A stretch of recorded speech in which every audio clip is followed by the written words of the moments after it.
Six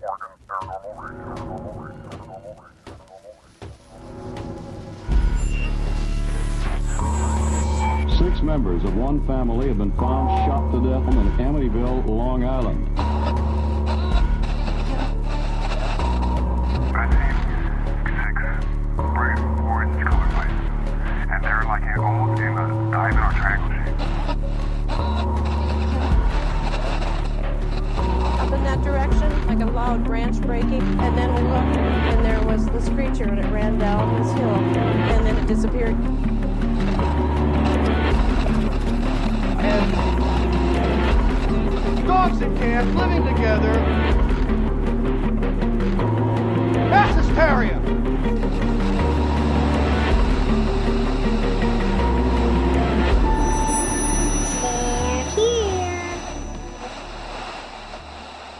Hey everybody, welcome to Oregon Paranormal Radio. It's our first podcast for 2016. And if you're a regular listener, you might recognize this is not your usual voice. My name is Jay Verburg. I'm Director of Historical Research here at Oregon Paranormal. Don't even make a face. And with me here, we've got Katie Montana Jordan, who's going to be my co-host tonight. Hello. And, the guys kind of thought here on Oregon Paranormal Radio, let's switch things up a little bit. Let's change it up. Let's interview them for a change. Absolutely. And that is because Oregon Paranormal turned 7 years old at the first of this year. Scott. Happy anniversary. Happy birthday to Oregon Paranormal. Super exciting. So Jay and I were thinking that because Scott and Casey are always doing the interviewing, Jay and I have both been on the show. We have both done guest spots. We thought that Oregon Paranormal Radio listeners would want to hear from Casey and Scott. From the guys themselves, the originators of Oregon Paranormal Radio. The originators. Can I just say thank you for having us? I'm a big fan. Yeah, I've heard your show many times. Yeah, it's really exciting to have you here. Thanks. Happy birthday to Oregon Paranormal. Happy birthday. So I guess the first thing I want to ask you, no net, as it's the birthday, 7 years. How have things changed with Oregon Paranormal since when you first started investigating? What has been the biggest... They both laugh. What has been... I just want to say it's so awkward sitting here looking at Casey straight in the eye and like, our baby's 7. Your baby's all grown up now. Yeah. Right? Out of diapers. You guys. In 3rd grade. A lot's changed. Yeah, I was going to say not just, views and perspectives on the paranormal and things like that, but the technology has changed over 7 years. But no, I want to know what's the biggest thing that's changed. You two were in it from the start. What has been the biggest change for you guys over the years? When we first started out, it was kind of a curiosity, and it kind of morphed. It was basically our curiosity of wanting to find out if there was actually anything to this, and it was just going out and collecting evidence, and that was basically our main goal. And it wasn't a very long-lived goal.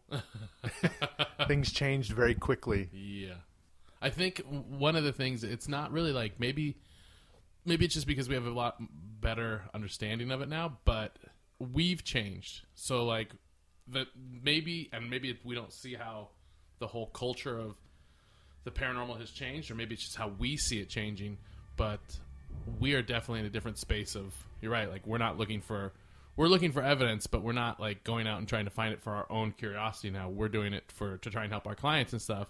I don't know how much the field has changed in and of itself. I just know that our perspectives have changed differently. So yeah, it was very much so at the beginning. It's straight up ghost hunting team, and then at a certain point it turned into, it was when we started realizing that the clients actually were calling with legitimate problems, and we couldn't just go in there and say, okay, this is what we collected, thanks for letting us come in, and we got to go. There was a lot more to it, and that's when we implemented the historical research, and over the years the research end has gotten a lot more vast, and it went from investigating as many locations as we could in a year to, I think we do about 3 investigations a year. just because the process is so lengthy now. I mean, it's anywhere from 2 months to at sometimes could be even 4 or 5 months, depending on the amount of time we spend at a location, the amount of time we spend working with the client, The size of the location. The amount of data we compile. Yeah. I was going to say, every time you guys add a new camera, that just adds to it. There's so much information. I mean, just this last case that we worked 2 weeks ago, that's 35 gigs worth of information that we have to pour through. And that doesn't include all the historical research, all of the time we took interviewing witnesses and all that stuff. So That's why we put a moratorium on the budget. Yes. No more cameras. And like you said, the technology's changed. I mean, I've got some stuff here on the table that, I mean, this is literally the stuff that we used on our very first investigation. Yeah, what is that, an ear thermometer? hey, I got this at Home Depot. Yeah, you just pull the trigger. Infrared thermometer but there you go. 64. How hot are you? I'm pretty hot. Holy cow. Jay Verburg is so hot it doesn't even register. Oh. Katie? Sup. 90 degrees. Word. And even the camera technology I'm holding, I mean, this thing is a brick. It's a Canon ES 50. If you want to Google that. 50. I'm sure it's in the Smithsonian now, but it took 8mm video cassettes. Yeah. And the process of getting this off of the camera and onto a computer was a pain in the ass. You actually have to run through the file as you're recording it digitally, isn't that how? Yeah. And it didn't have any infrared capabilities, so we had to use mag lights. Mm-hmm. I mean, super low tech. Our first investigation at the White Horse was we don't have a light, so we took a mag light and set it on the table next to the camera and just turned the mag light on, and that was our lighting system. And it didn't work on that particular investigation. We had to turn the kitchen lights on just so you could see as far back as we wanted to, and I think that was about 60 or 70 feet. Yeah. So was it the TV shows that really got you started in the paranormal? What was it that first triggered you? It was the TV shows, but it wasn't the TV shows that everybody's watching nowadays. It was In Search of and Unsolved Mysteries. Even Ripley's Believe It or Not. Would cover that stuff, and I thought Unsolved Mysteries was scary when I was little. It's the music. The music's what make it. It was really the scary. voice. Yeah. And Unsolved Mysteries, that was the first time I'd ever been introduced to, I think, Barry Taff and William Rawl and Lloyd Auerbach and a lot of these people that... Who followed us on Twitter today, by the way. Thank you, Lloyd. Yeah, Professor Paranormal, thank you. For me, it was the books. Like, I got a book in a library when I was young and read it, and it freaked me out. Yeah. There's it was a picture of what's the picture of the brown ghost? Brown lady. Yeah, the brown lady. And I saw that, and I couldn't go to my bedroom at the end of the house anymore. So that's where I really started getting into ghosts. And then Casey and I met when we were working. I mean, I think we've told this story on the air before. That was actually a question I was going to ask. I'm sure our listeners would love to know, because I'm sure they're interested in how Oregon Paranormal and Oregon Paranormal Radio came to be. But taking a step back from that, how did Casey and Scott come to be? How did you guys meet? How did you guys become friends? In the early 80s. We met on a gay cruise. Gay isn't happy. It was a happy cruise. It was a happy cruise. Yeah. I think I was working at Machismo Mouse, and you were working at Togo's, right? Next door. Right next door.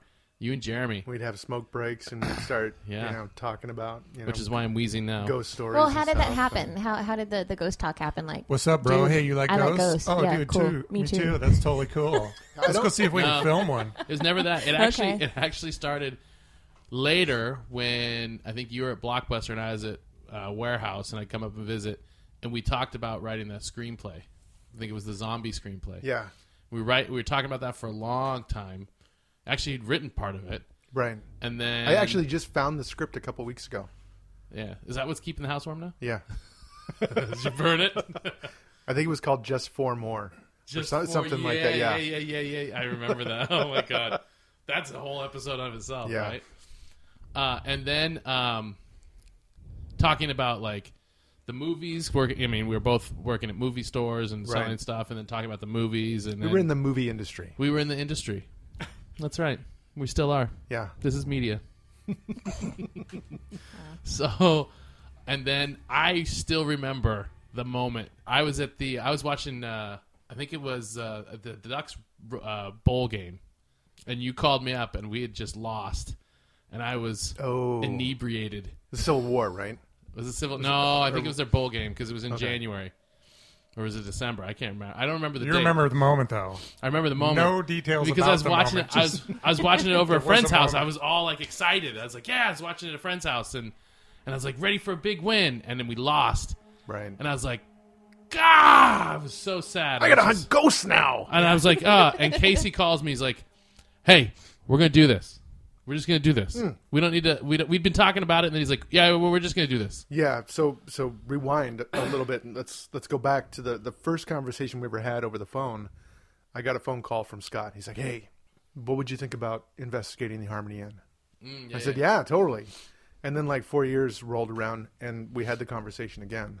Yeah. So was that your first investigation? No, then? that one never happened. No. So your first I investigation? drove past it. I drove past it the other day, and I was like, Oh. Yeah. I So your almost went first for breakfast. investigation was in Malala. Yeah. Actually, a mile from here. Wild that was horse. the old white horse. Wild horse. And Was History's pretty- meant to be changed, Jay.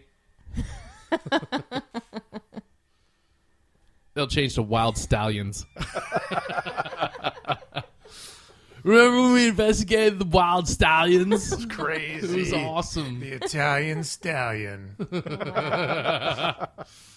so it sounds like in the last 7 years, we know that the technology and the equipment has changed dramatically.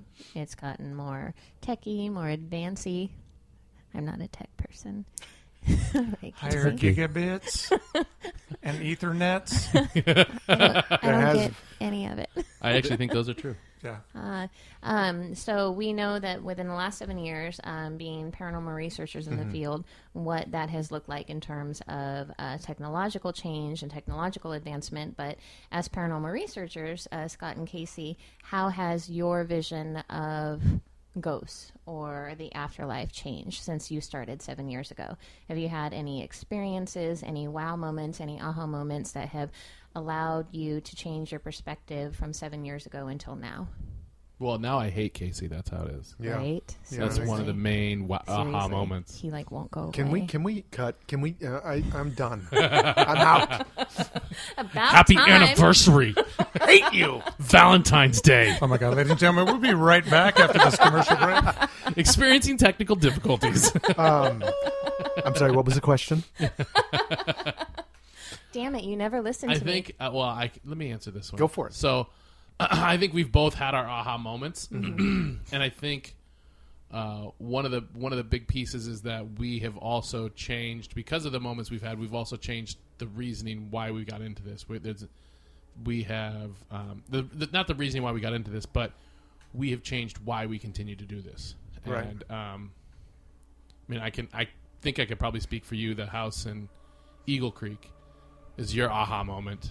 I think my real, true aha moment was Dallas. Scott, can you tell our listeners a little bit about that? Your aha moment? It was in reviewing the footage from Dallas with the flashlight. That's really my and listening to the EVPs and that we got from there. Even the disembodied stuff that we experienced. I mean, it was everything that you want from an investigation was happening before the investigation even began. Things were happening, so kind of to You go. mean you were starting to get activity before you even set up? We're sitting down having dinner with the family, and you can hear doors closing upstairs. Oh, wow. Right. We did the walkthrough, and when every time we do a walkthrough, we're always running audio, and now we're running cameras and all that stuff because we want to document everything now. We're actually But back running then- audio at houses we're about to investigate now. Right? They don't know. They don't even know. Yeah, that's how many cameras we have. But We're so, like the Avengers. So with this one, we were picking up very distinct little girl voices. Yeah. And that was obviously a claim of the client. Yeah, it was one of the claims, and we were also, as much as you want to discount the K2, I've gone back and watched that footage again and again.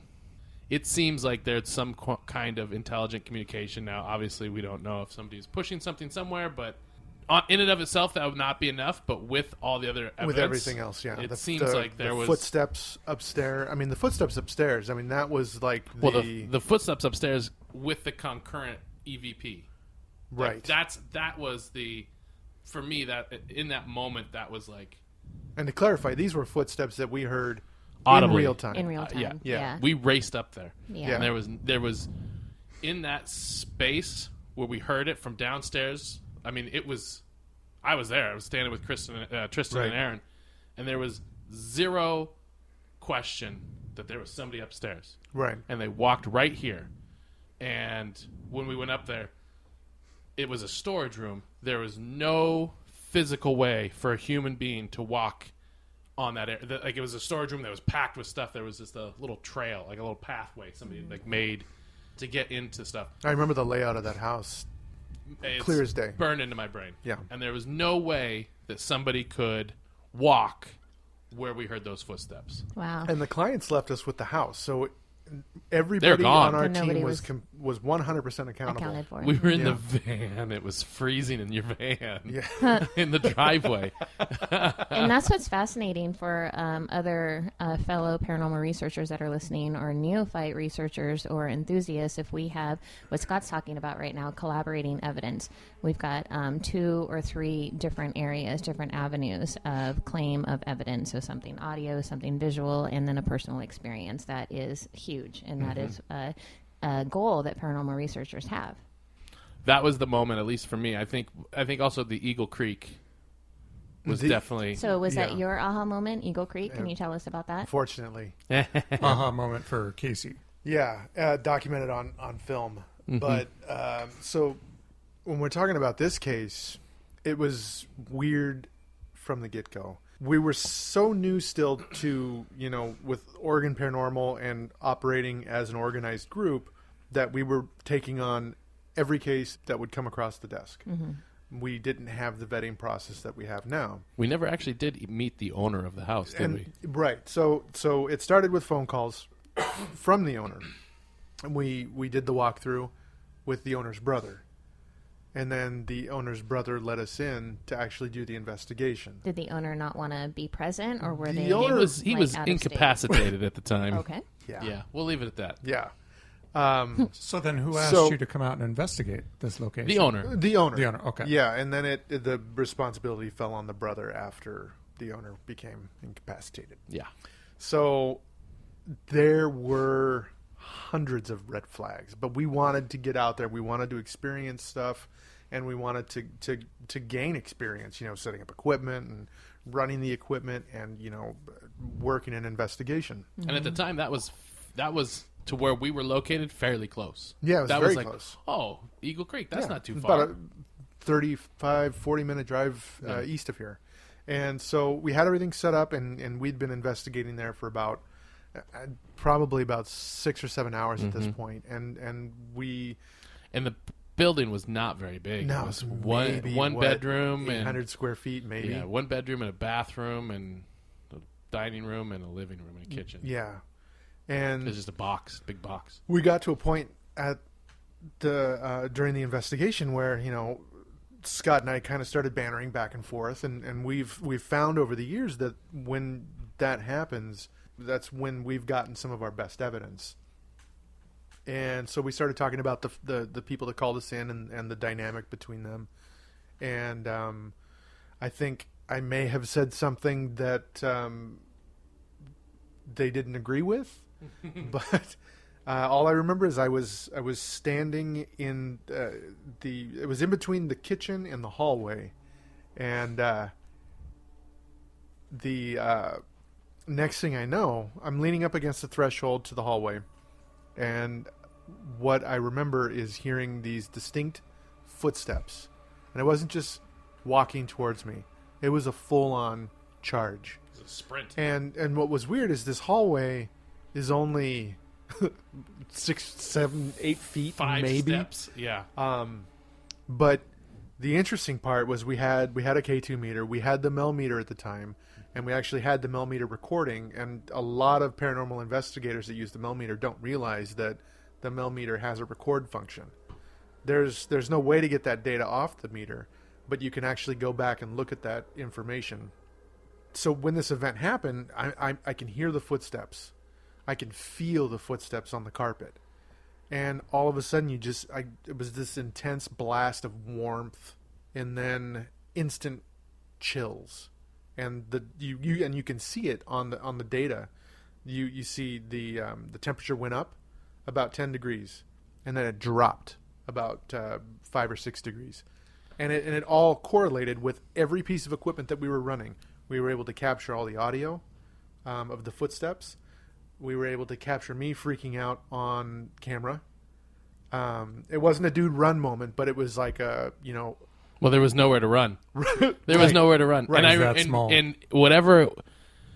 So you were standing in the hallway, Right. like at the edge of the hallway, and then Right. I was standing kind of next to you, and whatever went through you also went through me. Yeah, and I it was remember this, it was that just electrical warm. charge. It was like sparkly warm, like electricity, and then cold. It got cold. So was got it real cold. scary?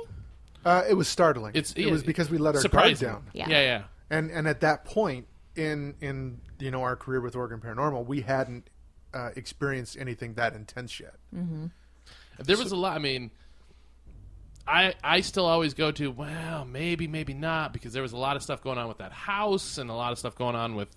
Well, I mean, it had the secret military base in the backyard. Yeah, it was Seriously? right next to. It was right next Wait, to the. what? And the alien pyramids in the bedroom. Yeah, it was right next to the high voltage power Yeah, lines. I and knew at the it was time we didn't have aliens. equipment that could actually measure how much radiation was coming off the power lines, if that had anything to do with any of the effects that the homeowner was experiencing. Yeah. I always go back and I think about that case. Yeah, absolutely. And that actually leads into what I was going to ask next is, so given that was an aha moment for you, and it sounds like it was pretty prominent for you, Scott, do you guys look back at that moment where those events were happening and question whether it really was what you believed it to be then? I mean, do you have your doubts now? Yes. Yes. For me, for that particular case, I do. It's hard for me to have the doubt because it wasn't just me and him that felt it. It was, and we were able to actually look at all of the data from all of the different devices. And it was also kind of the aha moment that was like, okay, there is a reason why we're using some of these devices. I mean, there were clearly some spikes in temperature that were recorded. And the EMF field did fluctuate. It wasn't a lot, but it did. Yeah. But Go ahead. the EMF, who knows? Maybe Yeah. that was some sort of a spike within the house or the electrical in the house. It's very difficult. I don't want to go back to that house just because of the experiences we had with the homeowner and everything. But it is a head scratcher. It's one of those ones that I haven't been able to explain. Well, and there's the other piece of that was that you said there was something that sounded like it had like come across the attic, or you know what I mean, like something like in the ceiling. That was one of the claims, is that there was like they could hear footsteps in the attic, which to me didn't make sense because We the looked attic up there was so and it was small. But Like, it it was didn't have short. like pine cones or. So there was There a lot was- of things going on with that house. It was but a very old house, and the way they had insulated the house, it was like they took nature and brought nature in and just filled the inside with it. I wouldn't be against going back to that house. I mean, in and of itself, We should call them I right wouldn't go. now. Well, good luck. We're already and that video was- recording it right now. And see, that was We're the thing already too. outside Is, their house. back then, this homeowner was sending us hundreds of Email, pictures. texts, and I mean, we went over our picture message plan back when those were a thing, because he kept sending us all of these nonsensical pictures. well, they of weren't things- nonsensical. They just weren't things that we could see. Okay. They were. It was nonsensical. Well, agree to disagree. When in Rome. So this all sounds really intriguing. Can we see this evidence? No, no. It has been locked into the Oregon Paranormal Archive vault. But my aha moment is on YouTube. Is it? Yeah. Okay. Yeah. We made sure and paid that real public. Yeah. Although he bleeped it out. Yeah, I do remember you showing that to me before, where I can see you kind of jumping back. He goes, in the doorway. "Holy crap! Oh, what was that? Oh, mommy!" Yeah. Okay, so I can't do this anymore. Which I want to tell our listeners, sorry to interrupt, that it takes a lot to jolt Casey. It does now. Yeah, now. Yeah. It didn't early on. Well, that was the is thing, that? too, is Scott was, at the time, and I don't know if it is now, but you were very uncomfortable when the lights went out. Oh, yeah. I like the dark. You Who mean likes when the you dark? turn the lights off, or when don't- they just went out on their own? No. I don't like being in the dark. Yeah, I'll say it. Says the I'm paranormal a researcher. paranormal researcher. And I'm afraid of the dark. I don't like the dark. Where's the light? You turn off the light right here. We do this in the dark. I've brought this up before, but my very first private home investigation was with Oregon Paranormal. And I'll never forget the feeling of walking in there, and you feel the sense of responsibility and all that. Mm-hmm. But I'll never forget, lights go out. We had a weird audio of a baby crying upstairs, and somebody said, "Hey, can you go in the other room and just observe?" And I was like, No. Are you kidding me? It's scary Yeah. out there. And here we are in a house that was built in like the It was like 84 or something. 84 Yeah. in Yeah. a neighborhood, Yeah. street lights and everything. And for those of you who know Jay or who don't know Jay, anything jolts him. Like, everything scares Jay. Well, yeah, if I'm not prepared for it, it'll startle me. Yeah. But at the same time, it's funny now because I'm like, oh, you need somebody to sit in the basement for 2 hours in complete darkness by themselves? I'm in. And I'll go down there, and of course, when something does happen, it will startle You'll me. get scared. Right. Yeah, I'll go, Yeah, whoa. You'll scream when we and you'll did the run. tunnels, Casey would go down there like, I sat downstairs in the Shanghai tunnels for like 3 hours in the dark, but I was filming it, and the light from the back of the camera I could see, and so then I went and put something over the top of that so I couldn't see the light that the little LED screen came out. I'm like, yeah, I don't like to walk by the doorway to it by myself. You know what I mean? Like, that was the day I fell asleep down there. yeah, you fall asleep in the. So, but that, you guys have just touched on one of my questions I wanted to get more information about was you guys have both worked in the Shanghai tunnels in Portland, Oregon. Yeah, gave the That tours is for a one while. of the big rumored paranormal hotspots for Oregon. It's a tourist attraction. Everybody always wants to go down, learn the history, and find out if it's haunted. Mm-hmm. Tell us what you guys did down there. We did a lot of... I gave tours for a while. God, that was, 3-4 years ago now? Yeah, more. We showed up because there was supposed to be some kind of a paranormal meeting or something. And we showed up at this restaurant called Hobo's, and we found out that this talk or whatever had been canceled. But lo and behold... we could sign up for the tour itself, and then once you sign up for the tour, then you're eligible to volunteer down there. Yeah, so we went on this tour, and then next... It's just you and I, right? Yeah. Yeah. And then, as soon as we were done with the tour, we're, volunteering down there. Yeah, next The tour, next we're tour. on the tour. And we spent hundreds of hours down tons there. of hours. I just And- grabbed my coat, and my coat still has the soot, the silt Yeah. from down there on the outside of the coat. And what was cool is we used to do the paranormal tours down there, and we would bring all of our equipment. But we had the opportunity at one point. I wired up the entire tunnel system that's accessible, and we ran a DVR system down there for 48 hours straight. Mm-hmm. And it's interesting because the underground, because of all the flooding, it's nothing but river silt. So once that stuff gets airborne, I mean, it's like a snow flurry. And once all the businesses are closed for the night, the picture became crystal clear. Nothing's moving. Yeah.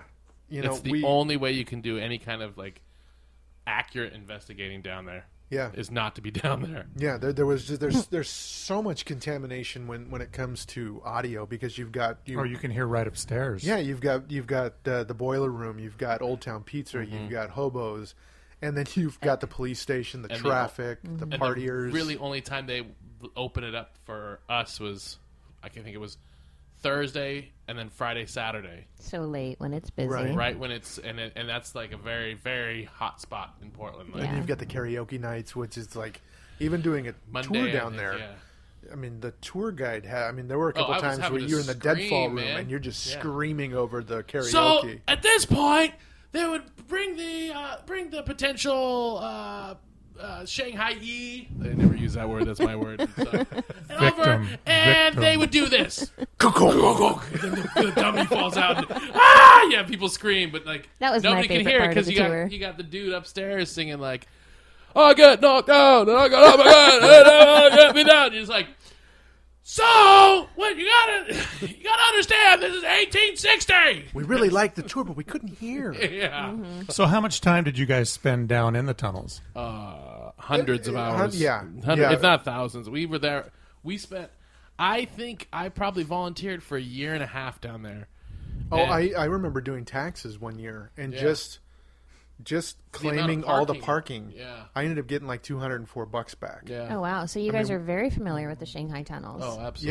Yeah, I mean, we were part of the Project Ghost program for a while. We did all the paranormal tours. We did all the regular tours. We did it with what was it, Trails End Paranormal Trails End, Society? yeah. I mean, there was a couple groups down there at the time, so it was like, it wasn't just us, but it was like we were definitely part of that, and it was Right. I believe this even, Casey, made you famous by airing on an episode of Ghost Adventures. Is that correct? Yeah, we. It was. It made Aaron famous. I think it was Yeah. December of honest. 2013. I got a phone call from Michael P. Jones. What, And Michael? he said that Ghost Adventures is coming down there. They wanted a bunch of extras to do some reenactments. So at the time when Aaron was an investigator for us, he actually got more screen time than anybody on the show because he was the person being drugged. Well, you all got more screen time than me. Well, yeah, because you're too busy teaching. I was working Yeah. at the time. Because Casey's prettier than you. But what's Well, funny is we Casey's also a lot less responsible than me. That's why he has we a filmed for family like and 13 or children. 14 hours that day, and I think I made about 0.5 seconds of the episode. But hey, I'm on Netflix. That was my favorite Holla. part of the episode, actually. No, Yeah. Truth be told, I never even saw the episode. That's my His- favorite part but- of the entire show. His was- IMDb actually Ever. credits him as uncredited extra. What was Wow. really fun about Oh, I that saw show is because we had spent so much time down there investigating and volunteering and stuff that when we were watching Zach and Aaron and Nick doing their investigation, it gave us a chance to kind of critique their work. So for the most part, they did a pretty good job. But there were some things that then it's like you spend more time down there and you go, oh, okay, that's normal. Like they spent time looking at this door that was vibrating, but the more time you spend down there, you realize that it's vibrating because there's a Like a refrigerator or something. there's a right? refrigeration system in Old Town Pizza, and as soon as that kicks on, there's a pipe that vibrates the door that's Yeah. running all the electrical. Yeah. There's a lot of pipes, a lot of stuff, and that's for down there. That's the difficult piece is you can't really pick up the nuances, like the little tiny things. It really has to be like Tristan's experience to Right. be like, oh yeah, this is something down here because the little things like that. There's so much opportunity for what do we call that? We call interference, right? Yeah, a lot of false contaminations positives and stuff like that. So have either of you had any questionable experiences down in, in the Shanghai tunnels? I mean, Yeah. You had your experience. what was my experience? I thought you said the section where the opium den is. I think we were doing like an excavation party where basically Michael has I dug up some bricks. an down there. archaeologist that would come out and we would dig up artifacts. And at some point we were all kind of chatting or something. I don't think I was in that area at the time, but you said it felt like somebody was like pushing on your arm or pushing you or something like that. Yeah, I remember that. I don't necessarily know that that's So what year are we paranormal, talking? but This was probably 13? 2013, Okay. 2012, Yeah. something like that. Yeah. I had captured the same night that I actually fell asleep in the tunnels. I would show up right after work, and I would go in, and I would get all the stanchions upstairs set up and get all the make sure all the batteries were good on all the lights down there. But it also gave me a chance. get a couple beers. Yeah, getting down there early gave me a chance to No. investigate by myself. So I would usually have the whole underground system for about 45 minutes before anybody would come, and it was still pretty quiet at that point in 'Cause the early day afternoon, yeah. because nobody was everybody was still working and everything. So And the places upstairs don't open until later. They don't get really hopping until right. 7, 8. The noise level doesn't kick in until about that time. But I had captured this piece of audio. It's clearly somebody saying asshole, and I was the only person down there. And so that was interesting. Is this the anniversary show where I actually tell you that I was down there, asshole? But I think the most significant one was the one that Tristan experienced when he was down there. What was that? Said he saw a full body apparition. Yeah, and Tristan's been doing this about almost as long as we have, at least with Oregon Paranormal. And we had just gotten done with a paranormal tour. It was the last one of the night, and we're locking things down and we're tearing things down. It was actually, I think, the last night of the paranormal tours, so we're actually breaking down the equipment. And we had one camera set up just past the white slaver cell, and it was looking into the archway. And if you're not familiar with the tunnels, there's an archway that has a tunnel system. There's a pipe system in between two buildings. And the tunnel basically connects hobos with the boiler room. Boiler room, yeah. And you can even go past one little section that's part of Old Town Pizza. Yeah. But what Tristan experiences, he's breaking down this camera, and he's breaking down the tripod, so he's got his flashlight in his mouth. And I'm in the first room, which is where the opium den is, and I'm disconnecting everything, and I hear Tristan just hoofing it, and he's ghost white, and he's sweating, and he's like, "There's somebody down here with us." I was like, "What are you talking about? You and I are the only two down here, so maybe it's somebody from Old Town Pizza that snuck in or something." So he explained to me what he saw, and he said he's like, I'm breaking down the equipment. I had the flashlight in my mouth, and I heard footsteps. And he said I looked up, and he happened to look towards the archway that leads into the deadfall room and the tunnel system, and he saw this guy, and he was about 6'4". Said he was wearing top hat, wasn't he? No, it wasn't. It wasn't a top hat. It was. He was wearing like a black vest, white long sleeve shirt that was rolled up. So basically, a man in period clothing. Yeah, he had a mustache, was there a little girl too? Just like yours. Just kind of a 5 o'clock shadow, dark hair. Jay, where were you on the night of? And Tristan said he didn't think anything of it until the guy turned and did an about face and went in. He went through the archway, and he turned right to go down the tunnel system. What freaked him out was the fact that he didn't duck to go underneath the pipe. Yeah, and the pipe. If you've done the tours, you have to duck. It's like chin level. In fact, they actually don't let you duck to go under because you have to go around, because of the insurance. They don't want people getting like hurt going under it, so you actually have to go around it. There's no way. It is like it's right at your waist. There's no way you can get around. Don't tell anybody, but I did duck and go under it. Oh, I did too. They don't want tourists. So I'm a tourist. At that point, we go into investigator mode, and I tell him, it's like, Tristan, we've got to do some EVP work down here. So we spent another 45 minutes, and there was nothing. But that's the I think the most significant thing that's ever happened to any of our members down there. Yeah, and those are a lot of the claims that are down there. Is right. Stuff like, two people are looking at the same thing, and one person sees something and the one person doesn't. Like whatever is going on down there is very sophisticated enough to be able to, be detected when it wants to. Yeah, and I think the bottom line is there's definitely a level of activity down there. You just have to be there at that right time. How can it not? It's historical. What challenges did you two have once you started Oregon Paranormal 7 years ago? And what tips or advice would you have for enthusiasts or paranormal researchers today that are looking to start their own organizations or looking to join? Don't do it. Join an established group. We're all crazy. Don't do it. And that's a good point. An established group would probably be the way to go. There's so much that goes into this. There's a lot of back planning. Yeah, when Scott and I said we're starting a group, we spent like 6 or 7 months just putting together paperwork before we even did anything. Hours of being on the phone, talking back and forth. We're like, oh yeah, let's do this group. And then it's like, clerical work, clerical work, clerical work, clerical work, clerical work, clerical work. Little bit of investigation, clerical work, clerical work, clerical. Yep. Like not even investigation, it's like a hint of it. Oh, maybe we can do that. No, And with the experience that we have now, I would suggest not only reading books, but going online. There are hundreds of outlets where you can read research papers that have been done over the years.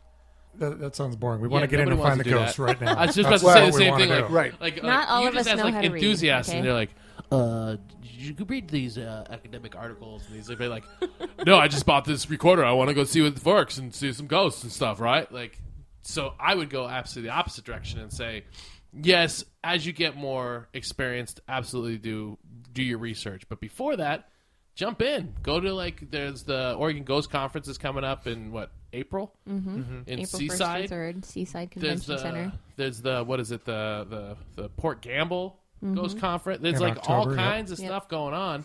Get involved. Go see some people. One of the people that I absolutely love, Sean Fly. Right, that guy just Love gets, Sean Fly. He Who? just, Sean, sorry.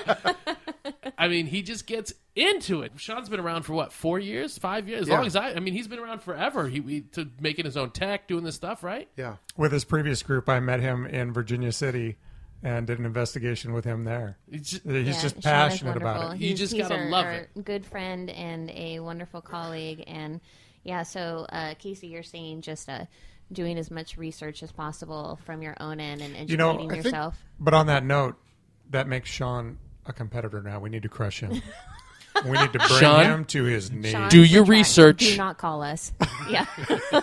Do your research. think- We're coming after you. I think also if we're going to be giving out any sort of advice, it would have to be tailored to whatever their goals are. If they're just wanting to, go out and collect evidence, then be very cautious of how they're going about doing it, and realize that if they're going into somebody's house, there's a bigger responsibility than just going in and collecting evidence and then going It's home. huge, and that I mean, there's so many. We learned from a lot of mistakes and a lot of things along the way, and not like in somebody's house. We've always been very careful and very But I think it's like you said, that first time you walk into somebody's house and you're like, awesome, we're gonna investigate this house, and they leave, and you're like, we are not just responsible for finding something going on. We're responsible for this house right now. Yeah, And we have to every remember to member lock in the this- door when we leave. Yeah. We have to make sure we don't touch their stuff and break their stuff, and Yeah. we're investigating, but we're not investigating them. We're investigating the space, and so there's a lot of that kind of stuff to just understand as you're going into this. That's why I say find a group that you can work with to start with, and then probably branch off, because that was a lot of just trial and error. We had a lot of trial and error. Why don't we take a few minutes here? Let's grab a quick break, and when we come back, we'll find out a little bit more about some of your history and maybe some tips and some thoughts on what it is that's made Oregon Paranormal such a great, strong group for 7 years. And also, I would like to get into how Oregon Paranormal Radio came to be. So that's coming up next. You're listening to Oregon Paranormal Radio.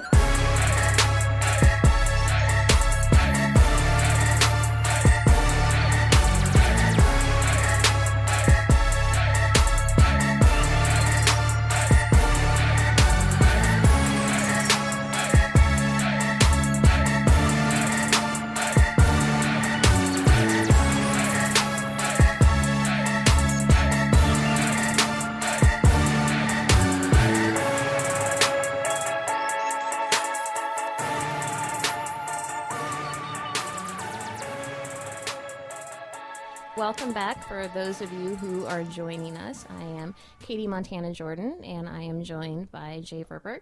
We are interviewing Scott and Casey for a change.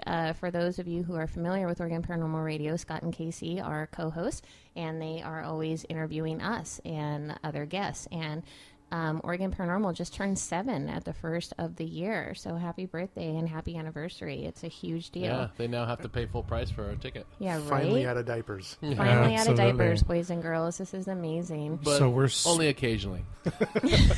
We still have We still accidents. have accidents. So now for the first podcast of 2016, we're going to switch it up and ask you guys some questions. get to learn a little bit about you guys. So we have spent the last hour discussing Oregon Paranormal and how it came to be, how Casey and Scott met. One of the things that we are always asked about as paranormal researchers and as we do our events as Oregon Paranormal as a team and as we do our individual things as well, our lectures and our classes, we are always asked about the term para-unity. And we all know that that's not a term that we are the biggest fan of. I see para-unity as a positive thing, but I also think it's important to, with any group, and this is why, we were talking earlier about, why Oregon Paranormal is so great, and I know that sounds awesome to hear from somebody who's actually, we co-founded it, so of course it's great. It's pretty awesome. But I think why people think we're so great is our professionalism, how we handle different things. But I think part of that comes from a willingness, or nay, I say, an obligation to be critical of our own process. And so I think if we're going to look at ourselves with that critical lens, if we're looking at para-unity as a possibility, other groups need to be able to look critically at their own process. Because we're going to be looking critically at it. The clients are going to be looking at it critically as well. And you have the skeptics, and you have everybody else who's going to be looking at your stuff critically. So if you don't have the ability to do that, I don't think that it's not, hey, we're all in this for the same goal. Maybe, maybe not. But how we get there can look very different, right? Sure. And so we need to, if you can't stand the heat, we're not going to be on the same page. So, but as you're talking about this para-unity, there are a lot of groups that Oregon Paranormal does work with. Yeah. And a lot of people that, while it's not labeled under a unity, there's a lot of different groups that Oregon Paranormal kind of combines forces with, intellectually, spiritually. Tell us about some of those groups and why they're specifically chosen as someone that Oregon Paranormal would choose to work with. There's a lack of people that are willing to say, I don't know, when it comes to certain topics. And we got to a point where we did run into a couple head scratchers where it's like, okay, I don't know. Where do we go from here? So we decided about 3 or 4 years ago now that we wanted to bring in some outside consultants, people that were more experienced in certain areas. We look at people like Neil McNeil, who's got that parapsychological end. We got people like Ben Robinson, who has ASAP and is looking at continually doing investigations and research, and actually he's running experiments, and he's trying, and he's reaching out. And I think all of these people, I think, go back to that previous comment that I made about they're looking critically at their own practice and continuing to refine when they get to a place that they say, I don't know, and reaching out and collaborating. So, Casey, just a couple of minutes ago, we were talking about the term para-unity. Something else about Oregon Paranormal is that we are not a big fan of using the word debunk. Would you like to explain to our listeners what that means? Yeah. The word debunk means that, and it goes back to the spiritual movement and people like Houdini that would go in and knowingly go into a situation and try and debunk something they knew was fraudulent. And I think using the word debunk, especially in a client-based investigation, is disrespectful to the client because we're giving them the impression that we don't believe what they're saying and that they're knowingly trying to fake evidence and trying to pull the wool over our face. Which we have been in those situations. We have been in those situations, and in that case, that would be a debunk. But yeah, we go into a case and we look for natural explanations for things. But we're not going into a case saying, okay, we're going to debunk everything you've just told us because we believe you're lying to us. Clients tend to already feel a little bit uncomfortable because they're worried you're going to think they're crazy, or that, basically you're going to look at them differently. So they're already a little scared, and so the thought of someone coming into your home and saying, well, I'm going to show you why you possibly might be crazy. Right.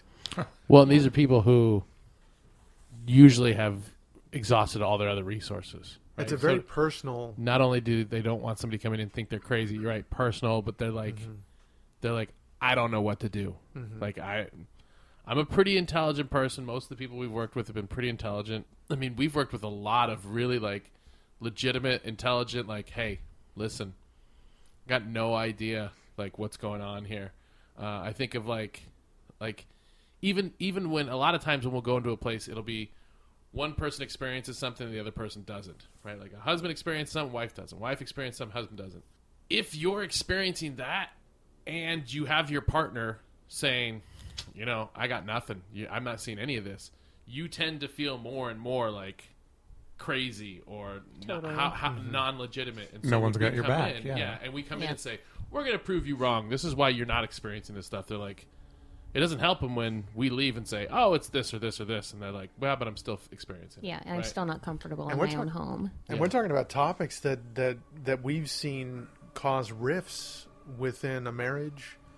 I mean, family. Financial decisions that are being made that said, I can't stand living here anymore, that I need to sell this house. There's that book Gravesend that it actually splits up the marriage. That's a great book. That is a great book. So, Casey, what you're telling us is that we choose not to use the word debunk at Oregon Paranormal because the definition of debunk means to disprove, and we don't want to go into a potential investigation allowing our clients to feel like we are essentially disproving them. So we are definitely out as researchers. We're researching. We're trying to collect answers on every level that we can. But our number one goal is to be there and available for our clients and to make them feel comfortable. Mm-hmm. And if we come into a situation and we say, we're going to debunk it, we're going to prove you wrong, we're already violating that clientele relationship we have with them. Mm-hmm. And we can go into an investigation and still use, methods of trying to understand what might possibly be causing some issues. I loved our last investigation, how we were actually removing air filters from the vent system and turning on the heating and cooling with windows opened and closed, seeing if we can get any sort of manipulation with the door. Opening doors casually, opening them forcefully, trying to cause any sort of fluctuation within the home. We couldn't recreate it. So that means the client is right. We'll find a way to prove them wrong. Debunked.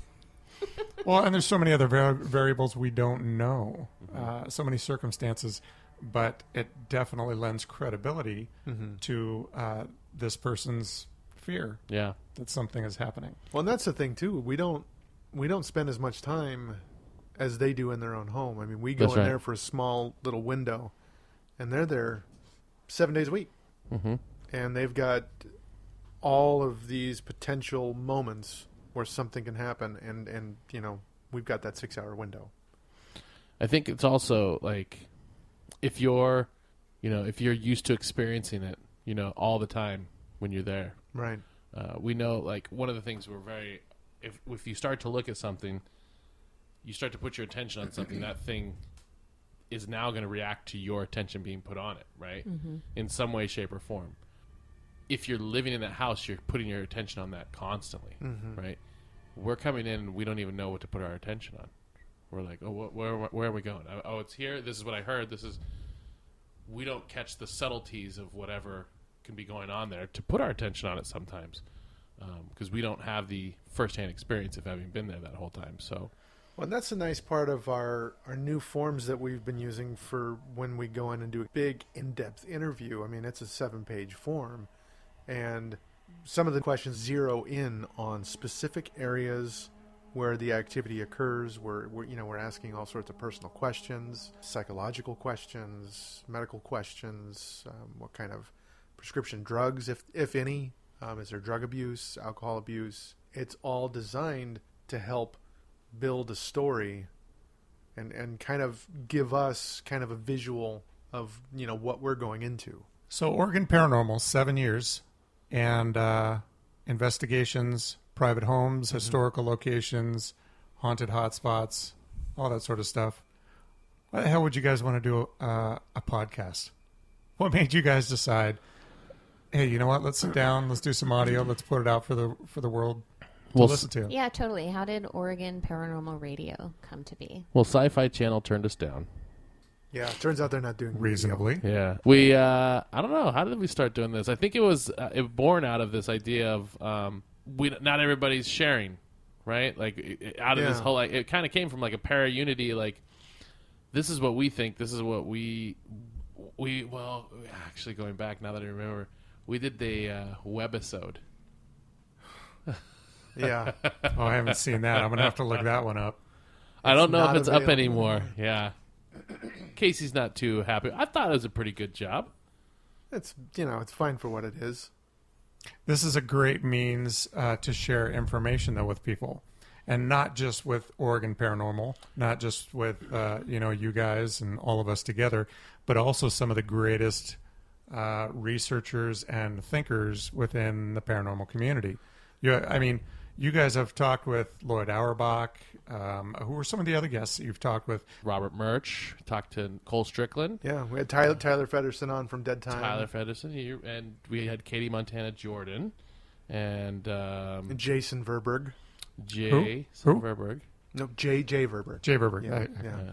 Jay the Dink Verburg. The Dink, sweet baby Dink. Sweet baby Dink. And we've done live shows. We've done so many live shows over the last, 4 or 5 years now. How did that even start? Well, the live shows started from our booth at the second annual Ghost Conference in Oregon City. 3 years ago? And yeah, it was about 3 years ago. Oh, God, yeah. Ben. Because originally the podcast was just going to be us talking about ghosts and things. And then it evolved into something where, let's get guests. Yeah. And then I walked up to Neil McNeil. I was like, hey, you want to be our first guest? He's like, sure. Like, literally, that's basically what it was. And he came on, and we talked to him for, like, I think it was a half hour, 45 minutes? Yeah, it was like 45-minute our segment. booth. Yeah, and At then, our booth. And then Ben was our second guest. And then we talked to I wish I could find this guy again, the MUFON. I don't remember his name. Do you know who I'm I talking think it was about? Keith. Keith from MUFON. Keith from MUFON, if you're out there, give Casey a call. Yeah. I really wish we'd had that, because I think That was like one of my greatest conversations Yeah. I've had in this field was with the MUFON, about like. Yeah, what was it? What was it with MUFON that was so intriguing? It was, well, because it was talking about. I'm like, this is a ghost conference. You're a ufologist. Why are you here? And he's like, starts talking about interdimensionality, and that would be good. and how he's done a lot of research. Because I was into ufology before, long before this. I was signed up with Oregon UFO Review, and OFUR. Oregon OUFR, and was a ufologist with them. And so I talked to, and so it was a really interesting conversation. I think, and we were like, "Oh, we should have taped it right after we were done with it," because he's talking about like how even cattle mutilations and stuff here in Oregon and Washington, and how when they look at them, they're actually starting to notice that their hips are like broken, as if they were dropped from a height, right? And how there's and the theories that he had, and it all came down to, and it kind of like, it was like a singularity that he talked about, where all this stuff, if we're looking at interdimensionality, you're looking at now like cryptozoology, like this isn't stuff that's like, we can't find it because it's in a different dimension, and that these UFOs aren't thousands of miles away, they're in a different dimension, and that there's a possibility of the paranormal is where these dimensions come close, or something draws these like veils close together so that there's bleed through, and that's what we're experiencing. Like, he's like, that's maybe not what it is, but that's a theory. With Oregon Paranormal setting itself apart from what an unfamiliar audience would typically view as ghost hunting, and again, that's a term that we aren't that big on. No, I just actually got my license to hunt ghosts. Wow, so it's like official? You're like How a many can you professional? bag in one night, though? I'm allowed to bag two, Two? as long as I cut the genitals off and leave them behind. Catch and Okay. release. And clean Well, them. that's Yeah. that's obvious. That's what we all do. But I sent it to the Park Service. that's what they get. Gives a whole new meaning to ectoplasm. That with making a point to our listeners that what we typically see on TV and on the movies is inaccurate. With our most recent investigation, we investigated a private residence outside of Portland, Oregon. We actually did a lights on investigation. Would you like to tell our listeners what that is and why you chose to do that? Investigating with the lights on is nice, and one of the reasons for that is because we're there to observe something, and it's very difficult to observe something when the lights are off. Now, there's also the argument that, well, if the lights are off, then your other senses are heightened. But for one, I think having the lights on eliminates safety concerns. It makes it easier for us to operate the equipment, take notes if we have to. And, we had a conversation with Lloyd Auerbach a few months back about, when that started to happen. And I can't remember what show he said it was, but they said, well, we're gonna turn off all the lights and we're gonna go dark, and we're just gonna do infrared, and that's gonna add some suspense to the environment, make it more mysterious. And yeah, it's cool and everything, but we're also there for a reason, and that's to capture paranormal phenomena, whether it's visual or audible.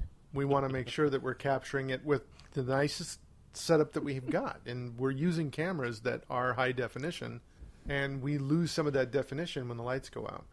And it's a lot easier when something does happen. We know where to look, and we can see where we're looking without having to use flashlights, and it's just a nicer way of doing things, I think. Absolutely. So you guys, you've interviewed a wide range of people. Nicole Strickland, who focuses primarily on the Queen Mary. You've got William Becker, who focuses on mediumship in general. You've got Michael White, who brings a very structured data analysis to a lot of experiments. Yes. And I'm going to go ahead and pull Katie and I out of the top interviewees. Obviously. But, because, we're part of Oregon Paranormal. That's not really fair. We probably figure we're probably the best interviews you've ever had. But what would, we'll start with you, Scott. What was, and I hate to single anybody out because they've all been great interviews with something to learn from every one of them. But who is the one interviewee you think you've got the most information from? I think... I don't know if I could sit there and say, like, I've learned more from this one or this one.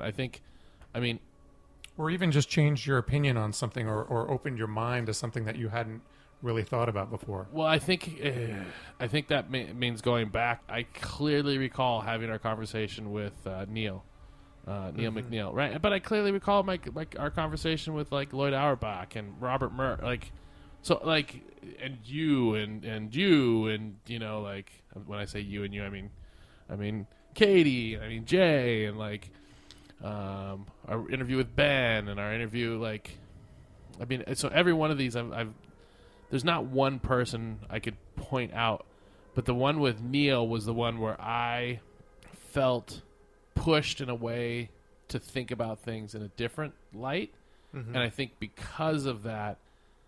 I have a better understanding of the conversations I've had with the other people, if that makes sense. No, it does. In fact, off microphone, you and I were talking about Neil's DVD.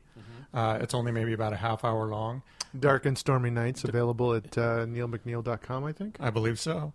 But I remember telling Neil, just in that 30-minute video that I watched, he changed a perception in my way of thinking that has just stuck with me. And it was mostly the concept of we don't see with our eyes, we see with our mind. We don't hear with our ears. And bringing brain. Agree. Bringing in how even communicating with the afterlife is nothing more than telepathy, and basically relaying information. So you're talking about using your brain instead of your... Well, what we perceive to be, when we hear a voice, it's got to be coming through on audio. We have to pick it up somehow. But using telepathy or some other form of communication, that's how you're getting that information. Absolutely. And so that's how a lot of this... my whole mind's drawn. Well, so this is... I'm going to take it over for you if you're okay with that. So then... And this is something we've talked about a lot too, and it's the crux of, like, how are we ever even supposed to understand the paranormal world if we don't even really understand how our normal world works, to a point where if I hear something, really what's happening is vibrations are hitting my eardrum, sending a signal to my brain using chemicals to then interpret that this is that sound I'm hearing. Well, who's to say that's the same sound that you're hearing, or that or that there's nothing. If I work a lot in the mental health field, right? And so a lot of times I'm talking to people who have deficits or differences in the way that their brain interprets things, right? Even to the point where we were talking about this earlier, my thoughts become my reality. So if I'm thinking about something, is that actually causing my brain to receive things in a different way, right? And so, I mean, that gets you can take this all the way down to the molecular level when you're saying, like, well, when this sensation happens, it's releasing the hormones and from this synapses to this synapses, and if everything's working right, this is what should be happening. And that's why we're called in, because, well, that's not what's happening. I'm experiencing this. I'm experiencing things that aren't necessarily the norm. They're not the things that I experience or should everybody else's experience or the deadly should be experiencing, right? And then it's all manipulated by perception too. Yep. So are you That's the hearing thing of this it. same? Well, that is all perception. That is all Because those everything things is are how I'm self-interpretive. perceiving it. But I don't have, as an individual, I don't have a control group within myself to say, well, this is what should be happening. Yeah. Right? So I could be hearing voices all the time, right? And those are ghosts, right? Or you could be paranoid schizophrenic, right? Like, both are true. Now, that does not necessarily mean... So what happens is, if you are diagnosed paranoid schizophrenic, does that mean you can't experience the paranormal? Because you are feeling these things, you are hearing these things. So there's all kinds of things within our brain. That was Jay's brain blowing Just up. blew up right here. Yeah. Literally. So like, what Neil talks about, and I might be saying more than, and Neil could definitely like slap me if I'm not being accurate to what he's saying, is you're right. Like, what we're experiencing is not here or with. I'm showing people my hands and my eyes and my infrared thermometer and our K2, and like, we're not experiencing things there. We're experiencing them in our brain, which is where we're creating a perception, which we either have approval or disapproval of that perception, right? I approve that this is the perception that I have, is that door is supposed to open because the wind blew through, or I don't approve of that's why that happened, that my perception is wrong, that my perception is off, that there's something else causing that. And so when I disapprove of that perception that I have, that this is reality or not, that's when you start to get into, and that's why we get called in. That's why our job is so tough, is because you're trying to get into somebody else's head to see, how are you experiencing it? Am I going to experience it the same way? When I don't experience it the same way, how am I going to tell you how you're perceiving it? And that's the true meaning of parapsychology, is Absolutely. understanding the mind's perception in part in what we're experiencing. Yes. And that's the difficult part, too, is that we used to say, oh, the brain that's one of the most important things that we have when we go on a paranormal investigation. And over time, I've realized that is not true. And you want a good example, and hear me out. You want Your a good brain is the example. most important thing you're going to bring anywhere, ever. Take the TV show Brain Games, for example. It illustrates how easy it is to fool the brain with these simple puzzles and audio files and visuals that, they may seem simple, but in reality, they're skewing our perception. So I'm not saying the brain isn't a good tool to have when we're in an investigational setting. What I'm saying is to make sure that we're cognizant of the fact that there are possibilities that some of the flaws may become apparent in those situations. So, the brain is a very powerful tool. It can work with us and it can work against us. Bottom line. And how quickly your whole thoughts and perceptions of things can be altered 300 or 180 degrees. Yeah.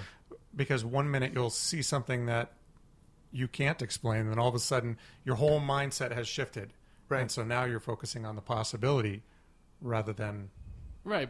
But at the same time, you have to use your brain to do that. Yeah. You do. So your brain is the most important thing, but that's why I go back to, are you in approval or disapproval of how you're perceiving things? And that's why we bring in the technology, because the technology hopefully will help us back up what our brain is telling us. And that's the thing of it, that everything is self-interpretive, which means everything is ever-changing. And we all have different definitions behind different words and experiences and what something means to us. It's all different. So that's where we come in as a team of paranormal researchers with all of our different backgrounds. Casey is the technologies manager.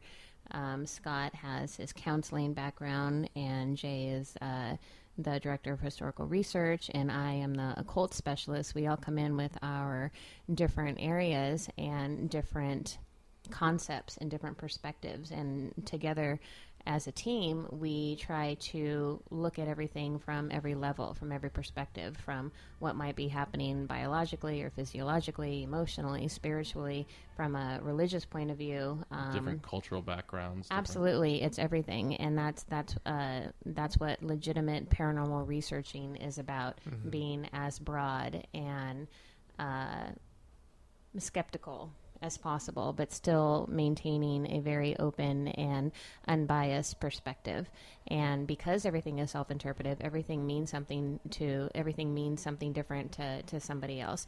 So, for example, and I say this all the time, that if you've got two people in a room and they're, let's say for argument's sake, they're both looking at an entity, a ghost or a spirit or an essence, and I might be seeing a little girl, but Casey might be seeing an old woman. So who's to say who is correct or incorrect? Whatever might be there is perhaps appearing at a different level to allow interpretation based off of me and my experiences, or Casey and his experiences. So who's to say who's wrong? And that's why we come in with all of our technology to answer those questions. I'm the co-founder, so I'm right. But I'm the co-founder, so I'm right. Damn it! Checks and balances, bitches. How bitches? Wait, don't forget, I'm the prettiest. I win. Oh, touche. But I'll tell you what, with my long hair, I think I'm going to take the title of prettiest OP here. After 7 years, what is it you guys want for the future of OP? We're just going to, try and continue to push things forward, test new techniques and theories, and experiment more with different teams and independent researchers, and hopefully, at some point, have some sort of a breakthrough. I'd like to see some devices come into play that aren't the general mainstream devices that almost all research groups rely on. K2s, all these devices, we rely on them to give us information, but we don't know if they're doing anything for us. So let's see something new. Let's see something innovative, something out of left field that nobody ever thought of, which is why I'm bringing a toaster to our next investigation. I want to utilize the toaster more. That's they smart. used the toaster on Ghostbusters too. That one's out. Okay. Yep, they put the slime in there. And how about future guests? Is there? Of course, we've heard Dan Aykroyd numerous times now. He's definitely coming on. He's very for interested in coming on. Yeah. So he's just about to return your phone call. Is it moving forward to 2016? Is there anybody out there you're hoping to get this year? I'm gonna put it out there. If we can get him, I don't know. I hear he's kind of busy, but this guy, I think, needs to be on Oregon Paranormal. Sean Fly. I would like to have an interview with Sean Fly at some point, and that's it. That's all I got. That'd be cool. Yeah, I want to get Barry Taff on the show at some point this year. We spoke briefly last year. I want to say around October, but he's kind of one of the people that inspired me to get into this field because of the entity case that he did back in the 70s. And I'd really like to pick his brain about him working at UCLA. Yeah, so Barry Taff, call Casey. Yeah. And then I think you said you've been talking with Brian Harnoy as well? Yeah. We chatted a few times. Is that a possibility? I've got his number. So Casey and Scott, with 2016, we have a lot of events coming up. The main one, first and foremost, is the 5th annual Oregon Ghost Conference. It's a big one this year. The big one, yeah. One of the biggest paranormal events in the Pacific Northwest, and we are super honored to participate in it again. So would you like to tell us a little bit about that and when and where? Yeah, I Yeah, will so- not be there. And Scott's not going to be there because I'm just his saying I will invitation not. was rescinded. So it's taking place April 1st through the 3rd. We're doing a big talk as a team on that Saturday. We're going to be talking about conducting a thorough investigation and why it's important. And then I know you're doing your talk on Sunday. I don't remember what day. I think I'm giving a speech on Saturday, and then I think I'm teaching my class on Sunday. Okay. Yeah, and then Jay, aren't you speaking as well? I'll be speaking as well on history. Sorry you're going to miss that, Scott. Yeah, right. And then Casey is in Oregon Paranormal Radio doing another live Yeah, spot. we're gonna be broadcasting live from Seaside, Oregon on that Sunday at 3. Yeah, that's going to be super exciting. This I will is be going to be a huge event. sleeping And Scott's because it'll be not invited. midnight of the next day. So Scott's on Chinese time. And then we've got the Crypticon Seattle Paracon thing. Yes, that's going on. at the end of May in Seattle. So that's Seattle's ghost conference. I will And not be there. We're going to be there. I'm going to be speaking again. Jay's going to be I'll be speaking speaking again. there. Yeah. And then, of course, we've Casey, got... are you speaking there? Joe has expressed interest in having the radio show actually there, so That'd be awesome. we might do that. And then we'll be back at the Klondike in October for our annual event that we do there every Sweet. year. And That's I will the not be Klondike there. in St. Helens, Montana. yeah, and then not Montana. We're just gonna do it in Can we St. cut Helens, that, please? Oregon, St. Helens, Oregon. Helens, Oregon. and then Port Gamble. Yes. That's the October? big one in I Washington will that I not always be look there. forward to. Absolutely, yeah. So we're probably all going to be speaking again. Yep. perhaps Don't you teaching guys do class. anything in like July? That's my birthday. I'm busy the Katie, entire month. Katie Montana Jordan will have a birthday celebration for the Everybody's public. invited from Yep. the 1st to the 31st. So Scott and Casey, for the first time, the role has been reversed, and Jay and I are interviewing you guys. Thank you so much for allowing us to do that. And Oregon Paranormal turning 7 years old this year is a huge deal, and we are super honored to be here and be a part of it. And since you guys are the interviewees for a change, is there something else that we haven't touched base on that you would like to share with your audience? I actually thought, we like seven years of doing Oregon Paranormal for me actually has been super easy because for like 3 of them I haven't been here. Right? But even then, Casey's done a lot of the work here, and I think it's been easy to collaborate with Casey, even when we don't agree on things. Which is a Always. lot of the time. Yeah, you Always. guys are such a married couple. I mean, the only thing I ever did was said Oregon Paranormal, and he's like, "Oh, okay." Let's So, say sounds that." good. so yeah. Scott, you came up with the I came name. up with the name. Did you? It's like, Oh, God. Another fight is ensuing. but I wanted to say that this field seems like there's groups that like pop up and disappear, up and disappear, and to be part of the group that's stuck around, it's persevered, speaks a lot to. I'm not gonna. I mean, toot my own horn of like, I did a good job of keeping this group around, but a lot of it goes to Casey and keeping it around in many of its different iterations with different people. And I think that the reason why it's successful, and we talk about when we talk about the para unity, is that what we're talking about? The different groups that do different things, and we don't necessarily agree with that, and there's a lot of drama, and I think anybody who's listening to this who's in the paranormal field knows that there's always drama. Yes, Scott and in I were actually paranormal. talking about that at dinner tonight. Yeah. How Oregon Paranormal has managed to maintain a level of professionalism And going on. even talking with Michael White this summer, one of the things, and I don't know if he would want me to say this or not, but he says, well, I think it was Neil actually who I was talking about. He's like, groups come and groups go, and that's one of the reasons why he doesn't want to be in a group. And so I think the fact that we've been around this long and we've been doing it this long speaks volumes to the work that I'd like to say we put into this, but I think Casey doing most of that. But I also really, really, really think it has to do with the group itself and the dynamics of the people who are in it. And I don't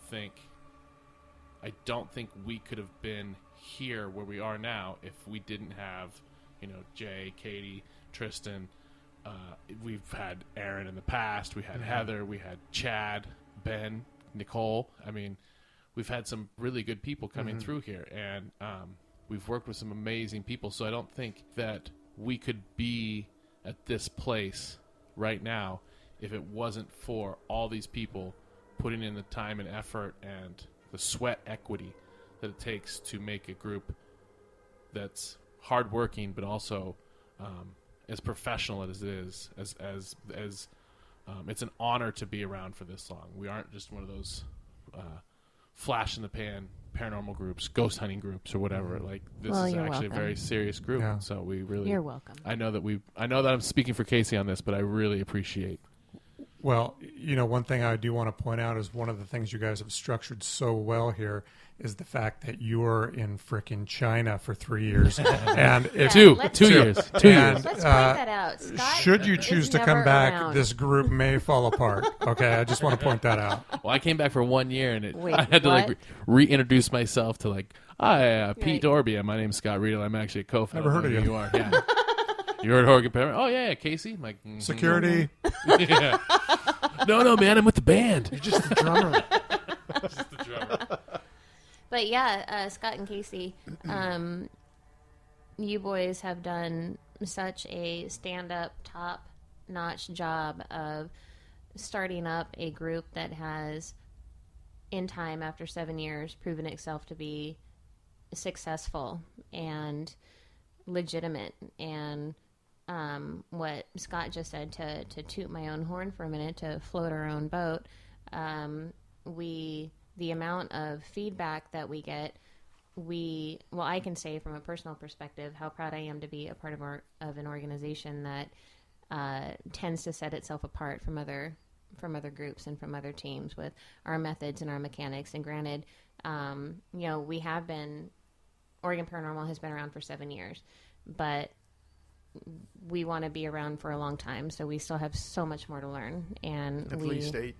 Yeah. 7.5. Let's just go with 7. 7.5. That's yeah. feasible. Yeah. Okay. So is this a good time to hand you my letter of resignation? Well, I will posit this: as long as there's a Casey and a Scott, there will be an Oregon Paranormal. Boom. All right, guys. Well, I tell you what, we'll let this conclude. Thank you so much, Casey Goodwin and Scott Riedel and Jay Verburg, and I'm Katie Montana Jordan with Oregon Paranormal, and happy birthday and happy anniversary, 7 years to Oregon Paranormal. On to the next one. Oh, edit that. You want to get sued, man. Thanks, everybody.